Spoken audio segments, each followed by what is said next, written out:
Breaking news చూస్తున్నాం. Israel America Iran యుద్ధం start అయ్యి ఇప్పటికీ రోజులు గడుస్తున్నప్పటికీ కూడా యుద్ధం తీవ్ర రూపం దాలుస్తుంది కానీ తగ్గుముఖం పట్టని పరిస్థితి నెలకొంది. అటు పశ్చిమాసియాలో యుద్ధం కారణంగా అట్టుడికి పోతున్న సిచ్యువేషన్ నెలకొందనే చెప్పాలి. ఇప్పటికే ఇరాన్ దాడులు ప్రతి దాడులతోటి మొత్తంగా కూడా తెగబడుతున్న పరిస్థితి నెలకొంది. ప్రపంచంలోనే అతిపెద్ద ఎల్ఎన్జి క్షేత్రమైన ఖతర్లో ఉన్న రజ్లఫాన్ పై ఇరాన్ దాడులకు తెగబడింది. ఇప్పటికే అటు గల్ఫ్ దేశాలన్నీ కూడా ఇరాన్ పై తీవ్ర అసహనం వ్యక్తం చేస్తూ ఉన్నాయి. సౌదీ, ఖతర్, కువైట్ లక్ష్యంగా అతిపెద్ద దాడులకు తెగబడుతుంది ఇరాన్. ప్రపంచంలోనే అతిపెద్ద ఎల్ఎన్జి క్షేత్రమైన ఖతర్లో ఉన్న రజ్లఫాన్ పై ఇరాన్ దాడి చేసింది. దాదాపు 2.4 లక్షల కోట్ల రూపాయల వరకు కూడా నష్టం వాటిల్లినట్టు అంచనా వేస్తున్నారు అధికారులు. ఈ క్షేత్రం నుంచి భారత్ కు సగానికి పైగా గ్యాస్ సరఫరా అవుతూ ఉంటుంది. అయితే ఈ గ్యాస్ కోలుకోవడానికి 5 ఏళ్ల సమయం పడుతుంది. ఏదైతే ఆ క్షేత్రాన్ని మొత్తం ధ్వంసం చేశారో ఈ నేపథ్యంలో గ్యాస్ కొరత అనేది ఎక్కువగా ఏర్పడుతుంది. ఆ క్షేత్రం నుంచే ఎక్కువగా కూడా గ్యాస్ సరఫరా అవుతుంది కాబట్టి మొత్తం కోలుకోవడానికి 5 ఏళ్ల సమయం పడుతుంది అంటున్నారు. సౌదీలో అరామ్కో పైన ఇరాన్ దాడి చేసింది. ఇరాన్ తీరుపై సౌదీ తీవ్ర ఆగ్రహం వ్యక్తం చేస్తోంది. ఇరాన్ వెనక్కి తగ్గకపోతే తాము కూడా యుద్ధంలోకి రావాల్సి వస్తుందంటూ కూడా సౌదీ హెచ్చరిస్తోంది. మొత్తంగా ఆయిల్ గ్యాస్ క్షేత్రాలపై ఇరాన్ బిగ్ అటాక్స్ చేస్తూ ఉంది. దీంతో యుద్ధం తీవ్ర రూపం దాలుస్తుందనే చెప్పాలి. ఇప్పటికే యుద్ధం ప్రారంభమై సుమారు 20 రోజులు అవుతున్నప్పటికీ కూడా అటు పశ్చిమాసియాలో యుద్ధ ప్రభావం అనేది తగ్గని పరిస్థితి. అట్టుడికి పోతూ ఉంది. మొత్తంగా కూడా దాడులు ప్రతి దాడులతోటి పశ్చిమాసియా ఉడికిపోతుందనే చెప్పాలి. ఇరాన్ మాత్రం ఏమాత్రం వెనకడుగు వేయకుండా తమపై చేసిన దాడులకు ప్రతి దాడులకు తెగబడతామంటూ కూడా హెచ్చరిస్తూనే దాడులు చేస్తూ ఉన్నారు. ప్రపంచంలోనే అతిపెద్ద ఆయిల్ క్షేత్రాలపై కూడా వీరు దాడి చేస్తున్న పరిస్థితి. దీంతో మొత్తంగా ప్రపంచవ్యాప్తంగా ఆర్థికంగా కూడా ఎక్కువ ఎఫెక్ట్ పడబోతుంది అంటూ కూడా మనకు సమాచారం అవుతుంది. అయితే ఈ నేపథ్యంలోనే అటు ట్రంప్ కీలక డెసిషన్ తీసుకున్నారు. అటు ఇజ్రాయెల్ను యుద్ధం నిలిపేయాలంటూ కూడా ట్రంప్ కోరారు. మరోవైపు దాడులు కనుక నిలువరించకపోతే ఇరాన్ పై కఠినమైన చర్యలు తీసుకుంటామంటూ కూడా ట్రంప్ హెచ్చరికలు జారీ చేస్తున్నారు. ఇరాన్ తీరుపై ఇప్పటికే సౌదీ తీవ్ర ఆగ్రహం వ్యక్తం చేస్తుంది. గల్ఫ్ దేశాలు కూడా వార్నింగ్ ఇస్తున్న పరిస్థితి. ఒకవేళ దాడులు కనుక నిలువరించకపోతే తాము రంగంలోకి దిగాల్సి ఉంటుంది, యుద్ధాల్లో తాము కూడా భాగస్వామ్యం అవ్వాల్సి ఉంటుంది అంటూ కూడా వాళ్ళు హెచ్చరికలు జారీ చేస్తున్న నేపథ్యంలో అసలు ఎప్పుడు ఈ యుద్ధానికి ఎండ్ కార్డ్ పడుతుంది? ఇరాన్ దిగొస్తుందా? ఇజ్రాయెల్ తమ దాడులు ఆపేస్తుందా? అమెరికా ఎటువంటి డెసిషన్ తీసుకోబోతుంది? ఇప్పటికే ఆయిల్ కి సంబంధించిన క్షేత్రం ధ్వంసం అవడంతో ఎక్కువగా ప్రపంచ దేశాలపై భారం పడనున్న నేపథ్యంలో ట్రంప్ కీలక డెసిషన్ తీసుకున్నారు. అటు గల్ఫ్ దేశాలకు సంబంధించి వారంతా కూడా ఆగ్రహం వ్యక్తం చేస్తున్నారు. సౌదీ, ఖతర్ అలాగే కువైట్ లక్ష్యంగా అతిపెద్ద దాడులకు తెగబడింది ఇరాన్. ప్రపంచంలోనే అతిపెద్ద ఎల్ఎన్జి క్షేత్రమైన సౌదీలో ఉన్న రజ్లఫాన్ పై, ఖతర్లో ఉన్న రజ్లఫాన్ పై ఇరాన్ దాడి చేస్తుంది. ఒకసారి మనం బిగ్ టీవీ స్క్రీన్ పై గమనించవచ్చు యుద్ధ వాతావరణానికి సంబంధించిన విజువల్స్ అన్ని. ఆ విజువల్స్ లో ఏముందో ఒకసారి స్పాట్ చూద్దాం.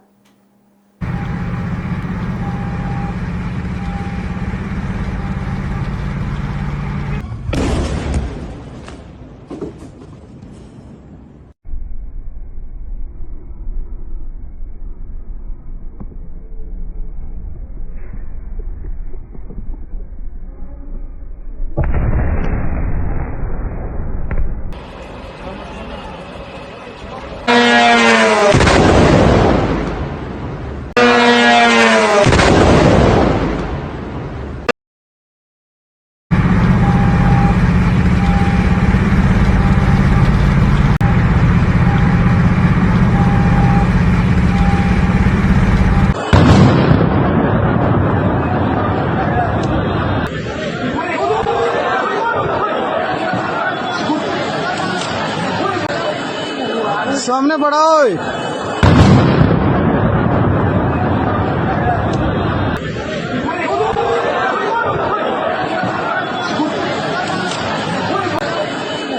مساء الفل للناس الكل، ليلة من الليالي الكرة، سيداتي آنسات.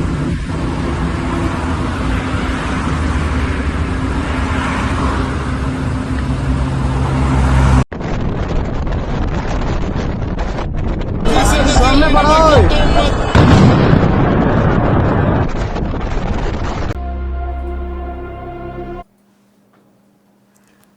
చూస్తూ ఉన్నాం. ప్రపంచంలోనే అతిపెద్ద క్షేత్రమైన రాజ్లఫాన్ పై ఇరాన్ దాడి తెగబడింది. ఇప్పటికే సౌదీ ఇరాన్ తీరుకు సంబంధించి తీవ్ర ఆగ్రహం వ్యక్తం చేస్తుంది. ఇరాన్ వెనక్కి తగ్గకపోతే తాము కూడా యుద్ధంలోకి దిగాల్సి ఉంటుంది అంటూ కూడా హెచ్చరికలు జారీ చేస్తుంది. మొత్తంగా ఇరాన్, ఇజ్రాయెల్, అమెరికా యుద్ధానికి సంబంధించి ఎన్ కార్డ్ అనేది ఎప్పుడు పడుతుంది, దీనివల్ల చాలా నష్టం వాటిల్లింది. అటు ప్రపంచ దేశాలపై కూడా ఆర్థిక భారం ఎక్కువగా పడనున్న నేపథ్యంలో అంతా దీనికి ఎన్ కార్డ్ ఎప్పుడు పడుతుంది అంటూ కూడా ఎదురు చూస్తున్న పరిస్థితి. తాజా సిచ్యువేషన్ అందించేందుకు మా ప్రతినిధి శివ ఢిల్లీ నుంచి సిద్ధంగా ఉన్నారు. శివ, చెప్పండి, మొత్తంగా ఆయిల్ గ్యాస్ కొరతతో అటు ఇప్పటికే ప్రపంచ దేశాలు కూడా ఎఫెక్ట్ అవుతున్నాయి. ప్రపంచ దేశాల్లోనే అత్యంత పెద్దమైన క్షేత్రం పై ఇరాన్ దాడి చేయడం జరిగింది. రాజ్లఫాన్ పై దాని నుంచి భారతదేశానికి కూడా 20% వరకు కూడా ఎగుమతులు అవుతున్న క్రమంలో ఇప్పుడు ఆ దాడి ఎంత ఎఫెక్ట్ చూపబోతుంది, ఎలా ఉండబోతుంది అసలు?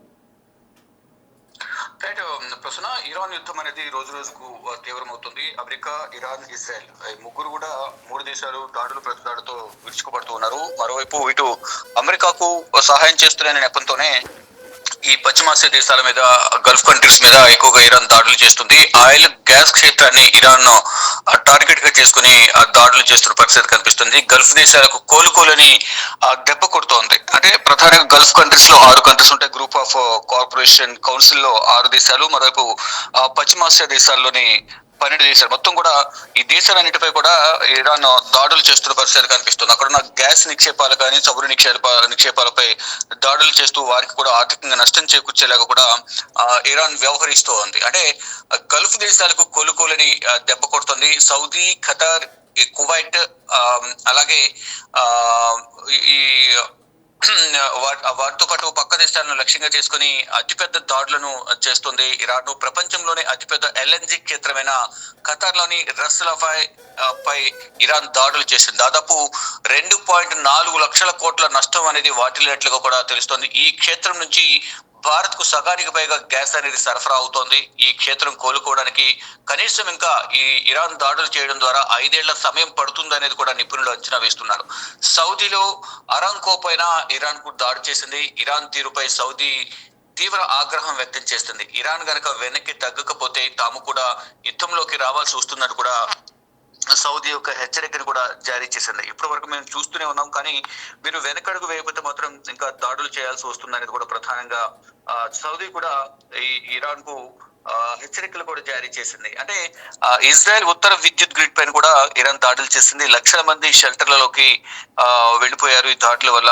ఇక సౌత్ ఫోర్స్ గ్యాస్ క్షేత్రంపై కూడా ఇజ్రాయెల్ దాడితో ఇరాన్ ప్రతీకారం తీర్చుకుంటుంది. ఇక ప్రపంచ దేశాల్లో ఇరాన్ దాడులతో తీవ్ర కలకలం రేపుతోంది. ఇటు ప్రపంచ దేశాలు ఇరాన్ తో పాటు అమెరికా, ఇజ్రాయెల్ చేసే దాడుల వల్ల ప్రపంచ దేశాలపై దీని ప్రభావం పడుతుంది. దీని ద్వారా మొత్తం తీవ్ర ఆందోళన అయితే ప్రజల్లోనూ, దేశాధినేతల్లోనూ నెలకొంది. ఇక $118 చమురు ధర అనేది తగ్గినట్లుగా తెలుస్తోంది. ప్రపంచ స్టాక్ మార్కెట్లు భారీగా పతనం అవుతున్నాయి. ఈ యుద్ధం వల్ల స్టాక్ మార్కెట్లు కూడా భారీగా పతనం అవుతున్నట్లుగానే అర్థమవుతుంది. ఇక పశ్చిమాసియాకు ఈ అమెరికా సైనికుల తరలింపు అనేది కొనసాగుతుంది. ఇరాన్ దాడులను సౌదీ, UAE, ఇరాన్ ఖండించాయి. దౌత్యవేత్తలను ఖతార్ బహిష్కరించింది. ఇక పలు దేశాల నేతలతో ప్రధాని నరేంద్ర మోడీ కూడా మాట్లాడుతున్న పరిస్థితి కనిపిస్తుంది. యుద్ధం మొదలైనప్పటి నుంచి కూడా ఇటు పశ్చిమాసియా దేశాలు కూడా ఎఫెక్ట్ గురవుతున్న నేపథ్యంలో అక్కడ ఉన్న భారతీయుల భద్రతను దృష్టిలో ఉంచుకుని ఆ దేశ అధినేతలు ఫోన్ చేసి వారి యోగక్షేమాలు కనుక్కొని వారితో పాటు అక్కడున్న భారతీయులకు రక్షణ కల్పించాలంటూ కూడా దేశ అధినేతలకు, ఆ దేశ రాజులకు అందరికి కూడా ప్రధాని నరేంద్ర మోడీ ఫోన్ చేసి వివరాలను ఆరాధిస్తున్న పరిస్థితి కనిపిస్తోంది. అంటే ఇటు స్టాక్ మార్కెట్లు రోజు రోజుకు యుద్ధం వల్ల పతనం అవుతూ ఉన్నాయి. ఇటు భారత్ లోనే ఒక్క రోజులో 12.87 లక్షల కోట్ల సంపద ఆవిరైనట్లు కూడా తెలుస్తోంది. స్టాక్ మార్కెట్లు పతనం అవడం వల్ల. మరోవైపు పశ్చిమాసియాకు వేల మంది సైనికులను అమెరికా పంపిస్తున్నట్లుగా కూడా కొంత సమాచారం అయితే అందుతుంది. ఇక మొత్తం యుద్ధం అనేది మొదలైతే మాత్రం ఎంత కాలం కొనసాగుతుందనే ఆందోళనలు కూడా పెరుగుతున్నాయి. ఇప్పటికీ అంతర్జాతీయంగా చమురు సరఫరాకు అంతరాయం కలుగుతున్న నేపథ్యంలో చమురు క్షేత్రాలపై మరింత వణుకు పుట్టిస్తున్న ఈ దాడులు అనేది కూడా. ఇక డ్రోన్లు, క్షిపణులు మోత మధ్య శుక్రవారం రంజాన్ జరుపుకోవడానికి గల్ఫ్ దేశాలు సిద్ధమైనట్లు తెలుస్తుంది. అంటే ఇప్పుడు రంజాన్ మాసం, అందులోనూ ముస్లింలకు పవిత్ర పండుగైన రంజాన్ కూడా ఈ రోజు పండుగ అనేది జరుపుకోవాల్సి ఉంది. కానీ ఈ బాంబుల మోతల మధ్యనే ముస్లింస్ అంతా కూడా ఆ గల్ఫ్ కంట్రీస్ లో ఉన్న ముస్లింస్ అందరూ రంజాన్ వేడుకలు జరుపుకోవాల్సిన పరిస్థితులు ఏర్పడ్డాయంటూ కూడా చెప్తున్నారు. యుద్ధం ప్రారంభమయ్యాక తొలిసారి ఉత్తర ఇరాన్ పై ఇజ్రాయెల్ దాడులకు దిగినట్లు తెలుస్తుంది. కాస్పియన్ సముద్రంలో నౌకలు, పోర్టు, కమాండ్ కేంద్రంగా ఈ దాడులు చేశామనేది ప్రధానంగా వారు చెప్తూ ఉన్నారు. ఇరాన్ లో మరింత లోతుల్లోకి వెళ్లి దాడులు చేస్తున్నామని అమెరికా చీఫ్ ఆఫ్ స్టాఫ్ వెల్లడించారు. అంటే ఇప్పుడు ప్రధానంగా ఇరాన్ గనక వెనకడుగు వైపోతే డైరెక్ట్ గా మేమే రంగంలోకి దిగాల్సి వస్తుంది అనేది నిన్ననే అమెరికా అధ్యక్షుడు డొనాల్డ్ ట్రంప్ తెలియజేశారు. దానిలో భాగంగానే సైన్యాన్ని హార్మోజ్ జలసంధి వైపు మళ్లించడం అని, మోహరించడం, భారీగా సైన్యాన్ని దించడం, లోతుల్లోకి వెళ్లి మరి దాడులు చేస్తామనేది అమెరికా తెలుపుతోంది. దానిలో భాగంగానే ఇరాన్ భవిష్యత్తు అమెరికా సైన్యం చేతిలో ఉందంటూ కూడా రక్షణ మంత్రి పీట్ హెగ్సెట్ హెచ్చరికలు జారీ చేశారు. మరోవైపు ఏదైతే ఇజ్రాయెల్ అమెరికా దాడుల నేపథ్యంలో ఇరాన్ కూడా ప్రతీకార దాడులకు దిగుతుంది. దానిలో భాగంగానే నిన్న రక్షణ మంత్రి ఉన్న ప్రాంతాన్ని, మరోవైపు విదేశాంగ శాఖ మంత్రి ఉన్న ప్రాంతాన్ని కూడా టార్గెట్ గా చేసుకుని డ్రోన్లను ప్రయోగించారు. అక్కడ వెంటనే ఆ డ్రోన్లు ప్రయోగించిన వెంటనే అప్రమత్తమైన సైన్యం ఇద్దరిని కూడా హెక్సెత్ను కానీ రక్షణ శాఖ మంత్రిని మరియు విదేశాంగ మంత్రిని సురక్షిత ప్రాంతానికి తరలించేశారు. తరలించిన తర్వాత వారు ప్రతీకార దాడి చేయాలని కూడా వారిద్దరు నిర్ణయించుకున్నారు. దానిలో భాగంగానే ఇప్పుడు రక్షణ మంత్రి పీట్ హెగ్సెట్ కూడా ఒక హెచ్చరిక కూడా జారీ చేస్తూ ఉన్నారు. అంటే అమెరికా సైన్యం ఇరాన్ భవిష్యత్ అనేది ఇరాన్ సైన్యం చేతిలో ఉంది, మీరు జాగ్రత్తగా ఉండాలి, వెనక్కి తగ్గిపోతే మాత్రం దాడులు అనేది చాలా తీవ్రంగా ఉంటాయంటూ కూడా అమెరికా అధ్యక్షుడు చెప్తున్నారు. అమెరికా రక్షణ శాఖ మంత్రి, విదేశాంగ మంత్రి కూడా ఇరాన్ కు హెచ్చరికలు జారీ చేస్తున్నారు. కానీ ఎక్కడ కూడా ఇరాన్ వెనకడుగు వేయకుండా దాడులు చేస్తున్న పరిస్థితి కనిపిస్తోంది. లెబనాన్ సరిహద్దులో ఇళ్లను లూటీ చేస్తున్న వీడియోలను ఇజ్రాయెల్ సైనికులు స్వయంగా తీస్తున్నట్లుగా కూడా తెలుస్తుంది. గతంలో గాజాలను ఇలాగే చేశారంటూ కూడా కొంత ప్రచారం జరుగుతుంది. మొత్తంగా చూసుకుంటే ప్రెసెంట్ సిచ్యువేషన్ చూసుకుంటే మాత్రం పశ్చిమాసియా దేశాలతో పాటు ఈ మూడు దేశాలు కూడా ప్రతి దాడుల వల్ల ఆ పశ్చిమాసియా దేశాలు, గల్ఫ్ కంట్రీస్ ఇబ్బందులు ఎదుర్కొంటున్నాయి. ఇక్కడ ఉన్న భారతీయులు, ఇతర దేశాల ప్రజలందరూ కూడా తీవ్ర ఆందోళన వ్యక్తం చేస్తున్నారు. ఈ యుద్ధం వల్ల ప్రపంచ దేశాలను కూడా తీవ్ర ప్రభావానికి గురవుతున్నాయి. దీని ద్వారా నిత్యావసర ధరలు పెరగడం కానీ, గ్యాస్, మరోవైపు ఈ క్రూడ్ ఆయిల్స్ చమురు ధరలు అనేవి కూడా భారీగా పెరిగే అవకాశం ఉన్నట్లు కూడా తెలుస్తోంది. కానీ ఇక్కడ ఎప్పటికప్పుడు భారత ప్రభుత్వం సమీక్షలు నిర్వహిస్తోంది. అక్కడ ఉన్న అధికారులతో కానీ గ్యాస్ ని మరోవైపు చమురుకు సంబంధించిన నిల్వలు ఇక్కడికి భారత్ తీసుకొచ్చేందుకు ప్రయత్నాలు చేస్తుంది. కొరత అనేది లేకుండా భారతీయులకు అందించాలనేది భారత ప్రభుత్వం భావిస్తుంది. ఇక ప్రజెంట్ సిచ్యువేషన్ చూసుకుంటే కనుక 21వ రోజు, అంటే 28న యుద్ధం ప్రారంభమైంది. ఈ రోజు 28న ప్రారంభమైంది. ఈ రోజు 20వ తేదీ, అంటే ఈ రోజు 21వ రోజు యుద్ధం అనేది కొనసాగుతుంది. దాడులు ప్రతిదాడులతో మాత్రం ఈ ప్రభావం అనేది ప్రపంచ దేశాలపై పడుతుందనేది నిపుణులు చెబుతున్నారు. ప్రస్తుతం రైట్ శివ, థ్యాంక్ యూ.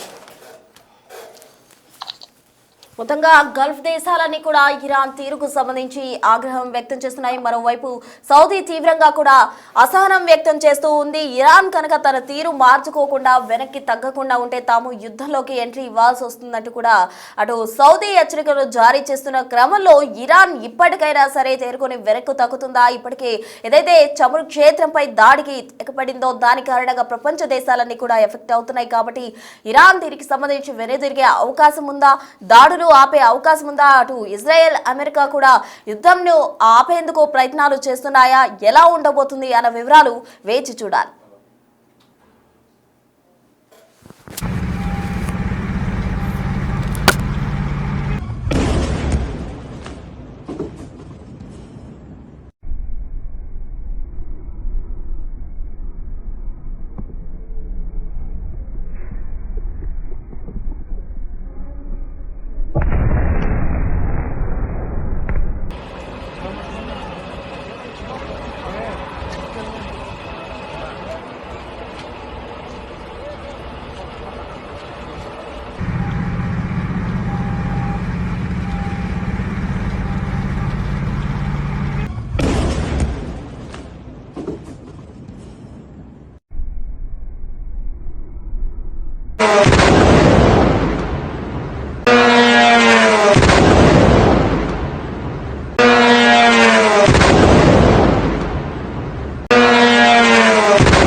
सामने पड़ा ओए।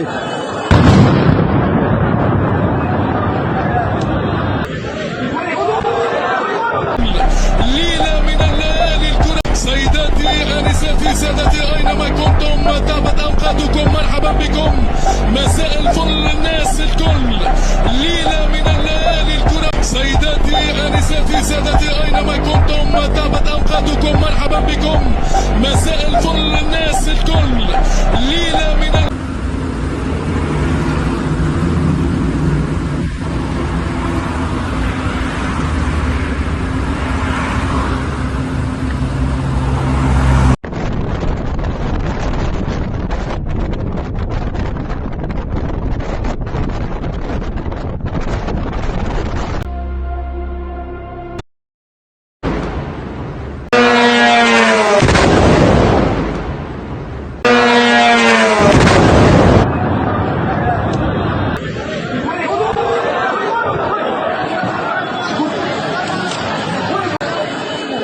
सामने पड़ा ओए।